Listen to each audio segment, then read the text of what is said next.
Yayasan Lembaga Konsumen Indonesia (YLKI) Sulawesi Selatan meminta pemerintah untuk melakukan pengawasan ketat terhadap distribusi minyak goreng subsidi. Hal itu dinilai perlu dilakukan untuk mengantisipasi terjadinya penimbunan. Minyak goreng murah atau subsidi langka di pasaran. Menurut pedagang di Kota Makassar, kelangkaan tersebut terjadi sudah sebulan lebih. Yayasan Lembaga Konsumen Indonesia (YLKI) Sulawesi Selatan menyebut pemerintah perlu menyesuaikan jumlah pasokan yang dikirim dengan kebutuhan per wilayah. Ketua YLKI Sulsel, Ambo Masih, mengatakan pemerintah juga perlu melakukan pengawasan terhadap distribusi minyak goreng subsidi untuk menghindari terjadinya penimbunan. Bahan CPO ini sudah terbagi antara industri untuk otomotif, untuk industri, kemudian untuk pangan terbagi.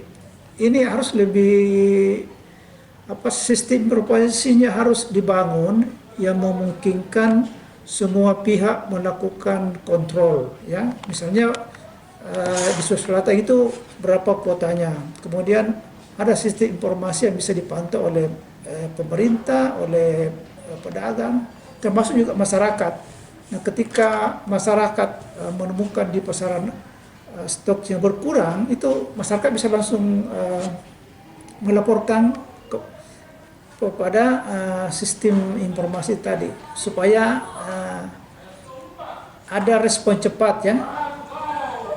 Nah, kalau sistem informasi ini bisa dipercaya masyarakat, saya kira itu bisa membantu juga pemerintah untuk mengambil langkah-langkah pengawasan yang berbasis pada masyarakat, seperti itu.